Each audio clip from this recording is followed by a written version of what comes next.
Hello, my name is Stefan Fusenich, and welcome to today's webinar about effective sequencing. Within today's webinar, we're going to focus and look at the importance of sequencing and the impact it has on learning. When we talk about sequencing, we're talking about both sequencing of lesson plans and sequencing of your curriculum and schemes of work. So within this session, we'll cover and talk about both areas and talk about the key concepts and ideas that you must focus on when developing those plans to make sure that learning takes place. So within the session, we're going to focus on three main areas. We're going to focus on effective sequencing in relation to our understanding of the importance of effective planning for learning. We'll also be looking at understanding ways to record and evidence your effective planning. And thirdly, we'll look at the importance of sequencing on learning itself. So as we go through the session, we'll look at these key areas and we'll talk about some strategies and techniques that you can employ to ensure that your learners get the best experience possible within your classroom. So when you plan your teaching, how do you go about planning effectively and planning learning? Well, in some instances, unfortunately, teachers use a tick box approach to ensure that specific content is delivered within a curriculum plan or within a lesson to meet objectives of qualifications such as CBQ, rather than ensuring that students have understood and can apply the content to future learning. So really, teaching to the assessment rather than teaching for learning. Now, the problem that we find here when we teach to the assessment is that sometimes learners don't actually understand the skills that they're being assessed in or being asked to demonstrate. So they're actually able to maybe replicate something, but don't actually understand the theory behind it, or don't actually understand or can't replicate that skill over and over again. They've just been able to copy and do it possibly straight away immediately without actually having mastered the skill or mastered the understanding of the technique or the knowledge that is required to do that skill effectively. Now, what we do know is that learning should be spaced, and that it is, when we talk about this, we need to make sure that we understand that learning is spaced to ensure that learners are able to master tasks and understand skills and knowledge before being assessed. So when we do this, we're talking about the opportunity for students to practice a skill on a number of occasions before assessment takes place. So the question here is, how do you plan your teaching? Are you the type of teacher that teaches to the tick box approach, making sure that you've met all the content to enable your students to get the CBQ? Or are you teaching your students in a way that allows them to master the skills and actually understand the theory, the underpinning knowledge behind those skills, so that they can replicate them in the future and have got actually an understanding and can identify clearly where they're doing the skill well or where they need to improve in the technical skill? So really importantly within your teaching, if you are somebody at the moment who uses the tick box approach, that you start to move away from that approach. And yes, of course, we do need to make sure that we are teaching to the requirements of the specification, but are you assessing your students possibly too soon within the sequence? And when you're doing your planning of your assessments, have you allowed spaced learning? Have you allowed enough time for your students to practice that learning so they fully understand it and can apply and master both the skills and the knowledge? It's a very important self-reflection question for us about effective planning and learning, about the ways that we plan our teaching and what do we do. And it can be quite difficult to not be using a tick box approach when there are sometimes quite a large number of assessments that need to be done on a qualification. And that's why planning and sequencing become really important. Now the question here is, when you do your plan and sequence, are you allowing enough time for things? Do you give too much time for certain aspects of the curriculum? And it's really about getting the balance right to make sure that you're giving your students adequate time possibly for the skills that they find difficult to master. And you may need to look back and add more time to your planning documents to those skills that you think that your students find difficult to master. But what about identifying those things that they find quite easy to master, those concepts that they learn very quickly? Could you spend less time on those to allow yourself more time on other aspects? So effective planning and learning go hand in hand. So if you're planning well, learning should come through within the lessons, within the scheme, within the demonstration of the student's skills and knowledge. So when we talk about planning and sequencing then, the first thing I want to talk about is lesson planning. Now planning is a key thing that, planning is key. Lessons must have clear learning outcomes and objectives that need to be achieved. by learners. So these are the parts that are really important within lesson planning. Now these elements that we talk about, these learning objectives and these learning outcomes, can occur in different points of a lesson or within a sequence of lessons, and they can be integrated in different ways at different times. So what I'm trying to get at here with this statement is that when you plan a lesson, that you don't have to have a set activity that allows that learning outcome to be achieved. Now you can have 2 or 3 activities that allow a learning outcome to be achieved throughout completion of all 3. So don't think of each activity within a lesson as achieving one particular thing. It could be that helps to be part of achieving that skill, and that skill might take place over 2 or 3 lessons. So sometimes when you're thinking of planning a lesson, it's not thinking about which skill will be mastered in that time, but maybe learning about a segment of that particular skill. So thinking about, for example, a mastery skill. If we think about that, we could take something like, for example, a sporting analogy here. If we looked at a shot in tennis, now it might not be possible within a short period of time within the lesson to master that shot, but within the first lesson that you have, you could have broken down that the objective is for learners to understand what makes a good forehand shot, for example. And in the first lesson that you could talk about actually the grip that you require for doing that and the technique that is required for hitting the shot. The same thing can be applied when we talk about carpentry or building and construction skills, where we could talk about actually the skill here for laying a brick or a block is this is the technique that you use with the tool, and then building up that skill over time within the sequence of lessons to a point where students have been able to master laying a layer of bricks or hitting a forehand topspin shot. Whatever the skill might be, it's being developed and mastered over a period of time within a number of lessons. So a learning outcome can take a few lessons to occur and maybe won't be mastered within one activity. So that's really just to give some information around that statement. When I'm talking about a learning objective, it might not be fully achieved within the one lesson that you are delivering, but it could be over a period of time. So I think it's important that you identify that this is an introduction to this objective within this session, and or continuing of some skill development that's been there before. So it's really important that we do have skills that we develop, and we know that we develop them over different periods of time, and people develop them at different speeds. So if you think about that chronological ordering of the sequence when you're teaching it, it means that you can go back and help those students that need a bit more support, but also can advance more with the students that are actually mastering the skill very quickly possibly. So that's really important within lesson planning. Make sure you've got clear aims and objectives of what your student should be working towards within that session, so they can see the progress that they're making themselves, but also that you can see, and you maybe then can alter the sequence of what you're delivering. If your students did get it, great, you can move on. If they didn't, you may have to go back to that element and re-deliver that again. So that then alters the whole plan of the curriculum.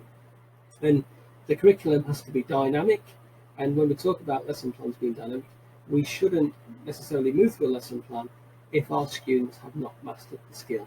We only need to move on to the next activity when our students really understand and can do what we're asking them to be able to do. So when you're planning a lesson, and if you are going to do planning documents in a way that has chronological activities, it's really important that you don't just fly through those activities to make sure you go, go back to that tick box exercise again, that you've just not ticked the boxes, and we're talking about actually mastering of the skill or the knowledge. And we only move on when people are ready to move on to the next phase of learning. So really important within that lesson plan objectives that, yes, they're there as the objectives, but we shouldn't move on if the students haven't mastered the skills that we're expecting them to. So if we have a look at an example lesson plan here, I've just given something that you could use. You'll find that these will be available to you as templates to use as well. And this is what I would call a 2-page lesson plan, where we talk about the aim of a program or a session, which is to introduce students to a certain topic. And then I would be asking teachers to think about some of the key questions that you will ask the learners that are progressing quite quickly to make sure that they are clearly understanding and getting the knowledge. And then some objectives here. And I think the important thing about when you're writing learning objectives is the command verbs, the describe, the evaluate, the understand, the identify, what it is you actually want students to be able to do before they're ready or can demonstrate that they've met what you're expecting to. The other bit in here that we can look at is what type of skills are you developing within your plan of lessons and your sequencing. And you may see that skill development over time. And in this session here, I've just identified a number of generic, what we call soft skills or personal qualities or skills that students would need for employment or employability, and we're developing those within there. And anything that we would need for resources, and talking about differentiation. And I think it's important when you are lesson planning that you don't think that you have to plan differently for everybody. But you do keep an eye on those students that have missed quite a few lessons or have find some parts of the curriculum that you're delivering very difficult to grasp. So I think that's important in differentiation. And any activities that you do when you're planning your activities should be a mix of visual, auditory and kinesthetic. So I would imagine that, and I would hope that the lessons that you're going to be delivering will meet the needs of those types of learning styles. So this is just an idea of how you can plan a session. So in the first instance, we've got to really have the overarching overview of what you're trying to achieve within the lesson, and this is the important thing to think about at the beginning. Now the next thing is the delivery itself, and I would break delivery down in a sequencing of a lesson plan to a starter activity, so an introductory activity, and can be known as an energizer as well, where students are going to come into the classroom and engage with the activity that you've got set for them. And this activity could be an activity that relates to previous learning.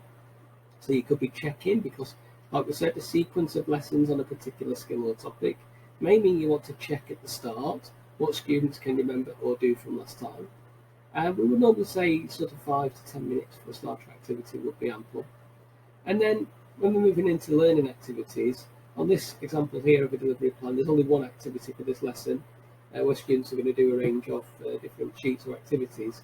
We talk about both individual and small group work here, but you need to think about the learning activities that you're going to do that will allow your students to meet the learning outcomes of your session. So think about what the activity is and what they will do, and also thinking about how we'll develop those softer skills. It's really important when you're planning in your sequencing that actually your lesson doesn't just constantly revolve around maybe independent writing tasks or tutor-led discussion. Talking for 1 hour is going to be a long time, so think about the different activities and breaking up that session into some bite-sized segments which students can then feel a sense of achievement and accomplishment from the activity that they've just undertaken. It also gives you a chance to check learning's taken place. And then really importantly as well, a closing activity or a plenary, as that you may have heard it, where you get the chance to summarise the learning at the end of the session. So where students can reflect, where you can close down and make sure that students have achieved what you hoped they would within the session of learning. So here we've got a three-pronged approach where we have the energizer starter, followed by the learning activities depending on the duration of your lesson, followed by a closing activity or a plenary. So there's the sequence that we would expect to see within a lesson plan means that you've opened up the proceedings by introducing the topic or checking previous learning, main learning activities taking place, and you've checked learning at the end, so you're able to move on to the next topic or actually discuss with the students that maybe we need to revisit some parts of this learning again next time and make some plans to your, or some changes to your sequence and documents. So really important that within the lesson plan that you do think about the activities that you're going to do, and really importantly that there is a good range of activities to make sure that it's sequenced in a way that logical and linked together, and learners can see how these activities that you're doing fit in against those learning outcomes that we wanted to talk about before. So one of the good tips would be to share your learning outcomes with your students so that they can understand what it is you're expecting them to be able to do by the end of the session, and then talk about different activities that you're going to do and which activities would help them understand or develop those skills and knowledge. And like I said before, more than one activity can help you develop the skills and knowledge that you need. So that's an overview of what I would talk about in terms of lesson sequencing, is that there has to be that clear three-step approach. I just want to talk now about what evidence of planning is needed. When we talk about planning documents, we talk about topic lists, topic overviews, schemes of work, and lesson plans. And these are the key things that we'll probably be aware of, or the key documents that we regularly use. Now, planning can take place in any way that you want it to demonstrate that you have planned learning in advance is the most important part of planning. Now, what's really important as well is that these documents are not static documents, and that these should change if learners are not fully understanding a task or a concept, and you must never move on from learning until skills or knowledge are mastered. So it may be that you have to alter your sequence, or you have to alter your lesson delivery. That's fine. Make sure you stop what you're doing to make sure you can support your students to learn. The worst thing that you can do is to try and fit in everything that's in your lesson plan just because it's in your lesson plan. What you should do is move on when you're ready. And sometimes we either overplan or we underplan. And it's really important to remember that. If you're the type of person that tends to overplan and doesn't always get your activities in, some of those activities may need carrying over to the next time. What if you're the type of person that underplans? Well, that's really important that you start to rectify this and start to think of what activities need to be added to your lesson plans. What other topics could you include within a lesson to make sure you make the best use of that vital learning time? Because one of the worst things that we can have is that when we do get it, that students are sat around with no activities and no learning to do in a lesson because the teacher has underplanned in terms of activities needed within that time frame. So always think that maybe an activity that you could plan for 15 minutes may need to take half an hour, and some activities that you plan for half an hour may only last for 15 minutes. So it's better to have more activities available than less. So make sure that you're keeping that in mind when you're doing your planning. So what else then? Well, those planning documents, they need to think about the order of running. So if we look at this diagram here, for example, we can see that learning moves on. What did we do in the last session? What's going to happen in this session? What's going to happen in the next session? And that's the same when we think about setting a course up. We could think about what did learners learn previously, what are they doing in this unit, and what is happening next within the course. So think about linking things together all the time, because it means that you've got to spend more time on learning if you're trying to use the best of learning that students have done previously, and also that when you're planning your learning, linking one lesson to the other makes it better for students. They're able to then to practice and master skills, and they get a clearer understanding and a clearer feeling for how to do the skill accurately and how to master that skill and get that clear understanding of what the skill is and how to do it. So effective sequencing is always about what happened last time, what's going on this time, and what's in the next session. So really importantly, if I was to walk into your room to speak to your students and to say to them, what's going on in this session, they should be able to tell me what the learning outcomes are for the session.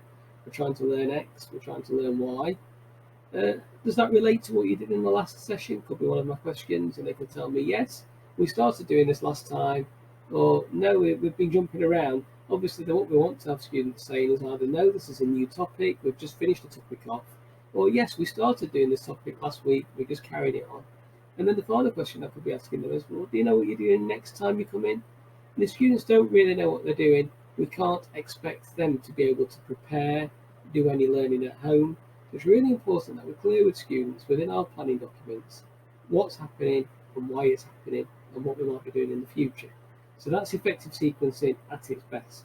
Students are clearly able to articulate the answers to those type of classroom questions. And the other thing is thinking about life beyond the classroom. If your students know what's happening, they can then plan some of their learning around things that are coming up. Practice, read things to make sure they're better prepared for the sessions and your delivery when it's happening. So, what are my top tips? Well, my top tips to effective sequencing at course level planning are what are the key concepts? What are the key skills that students need to acquire in a module?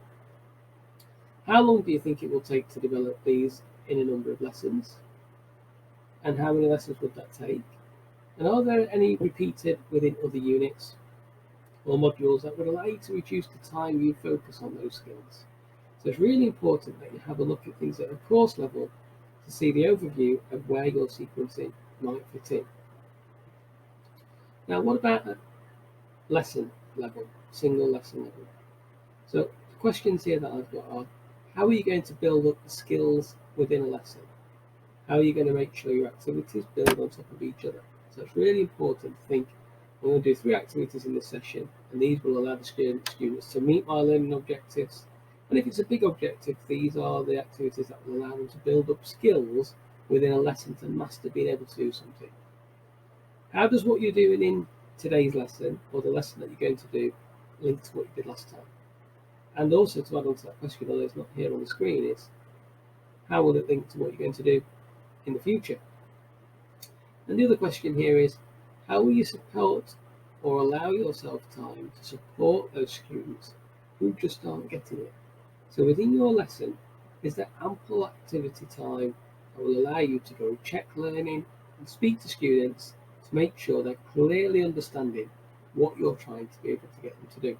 And if they're not, allowing yourself time to support them. So this is why I talked a bit earlier about not always having the teacher lead from the front, because by leading from the front, that support is not available to students, and that type of teaching technique prevents the teacher from being able to be supportive.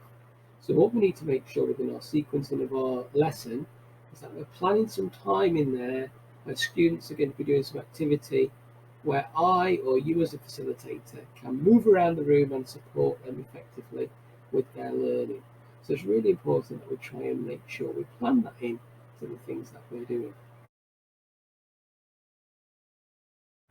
When we talk about the learning arc then, the learning arc is a 3-step process, and we like the 3-step process. We talked about the 3 steps of a lesson: the starter, the energizer, the main activity, and the review and recap. That's pretty much like the learning arc. But we could look at the learning arc as being, first stage, the teeing up process. What's the question, the concept, the challenge, the idea, or the problem that you're dealing with today? The next bit then would be what we would see as the learning activities. What is the processing? What activities are you going to get your students to do? Are they going to be exploring, practicing, mulling, evaluating, synthesizing, creating, making sense of something? Those learning activities will allow them to meet those learning outcomes and learn through doing. And then the final thing is the landing it, the bringing it home. And we talked about within a lesson plan, the sequence of those activities needs to result within a plenary or a recap activity, a review of learning, the bringing it home, the assimilation, the presenting, the cementing, the consolidating, the presenting of your information. We call that the learning arc. So when you're doing your lesson plan, making sure that your activities allow the full arc to take place is going to be really key to making sure that learning is happening. So think about the learning arc as the way to plan and sequence what you're doing. Tee things up, set out the processes of what your students are going to do, and find a way to check the learning. Those are the activities that you need to have in a lesson. Those are the activities that you need to have in a scheme of work. So think about which are the topics that are teeing things up, then how many sessions do you need of the processing, and then when will assessment take place. So really important to think about that sequencing. So there are a few ways to plan and sequence, and when we talk about planning tools, I showed you a lesson plan activity before. Here's another type of lesson plan. We call it the 5-minute lesson plan. So it covers the same areas that we talked about earlier: the big picture, the objectives, the engagement, the stickability, the differentiation, and then we've got the keywords, and then what activities are in place. And the 5-minute lesson plan is a way that teachers can have these in their folder and allows them to think about the learning arc. What's the big picture, the objectives, so setting that question, setting the scene, then about the activities that are taking place, the learning episodes they call it within the 5-minute lesson plan, and then the assessment at the end, the assessment for learning and making sure your students have actually got it. That's the really important bit, students making sure that they learn. So if you want to look at some further reading on those 2 types of things, you've got some evidence here from the UK government, which talks about research that they did into learning and sequencing, and then the teacher's toolkit, where you'll find things such as the 5-minute lesson plan. They're really important tools that will allow you to see how you can do your sort of planning of lessons planning of scheme of work, give you some alternative ways to do that if you are not confident or don't feel that you want to necessarily use some of the more text-based ways, such as a traditional lesson plan or scheme of work. So you'll find some other alternatives there to support you. So an overview then of sequencing. Now, we know new knowledge and skills don't exist in isolation, but they rather build on what you already know, what you can already do. So the order that we teach skills and knowledge, therefore, is really important. So since we know that knowledge exists in schemas, that students need to be taught skills in certain orders that enable them to make useful connections. That's why we talked about making sure that your scheme actually connects lessons one to another, and that students don't feel like the schema work is jumping around and you're doing different topics but you've not finished that one. It's really important, like we said, to start off with those baseline skills and knowledge that you need to actually be able to undertake most tasks. So demonstrating or having those basic skills, those basic handling school tools or those techniques will allow you then in some things such as cookery to allow you to do a multiple amount of practical activity. So mastering those skills first will be really important before you move on to a more in-depth understanding or delivery of further skills. So thinking of the order of things is going to be really important. What the students need to know first before they can do the next step, So making sure that your most challenging skills, techniques and activities are towards the end of a unit or the end of a program is really important, and that you start off by teaching students the basics. That will mean that when you re-go over those basic techniques again, students have got some clear knowledge and background understanding, which will mean that they're able to apply them more readily in different situations. So that's why we talked about as schemas, students making connections about where things fit together. Oh yes, I remember about how to do that. I've done that already when I've been hanging a door, so I know about how to actually cut the angles. Now I'm going to be hanging a door frame. So it's about maybe able to link those different things. Remember when you did this activity? So making sure that students can see a progression and development within their learning and their knowledge is going to be really important. So what's the impact then of poor sequencing? Well, the impact of poor sequencing for pupils when a curriculum is not sequenced or designed effectively is that they get gaps in their knowledge. These gaps accumulate as they become layered on top of one another as the sequence of the curriculum just keeps going on and on. So students who aren't able to master the most basic skills find it very difficult to do the other parts of the delivery. So the accumulation of gaps is known as a disfluence. So this basically limits the student's ability to acquire complex skills. That means that they find it very difficult to gain the skills that they need. The problem is called cumulative disfluency. So what we're saying is that students don't see a fluent part of sequencing and their learning isn't fluent, so they can't master the basic skill, which stops them moving on to the next skill. So it's really important that we don't let this happen within our sequencing. So thank you very much for listening. I hope you've enjoyed today's session. We talked about sequencing in lots of detail. We talked about how to make sure that your lessons and your planning documents are sequenced in a way that allows your students to see links. There are going to be more sessions of these types of webinars, so please come back to the channel to watch some of the other ones. Thank you very much.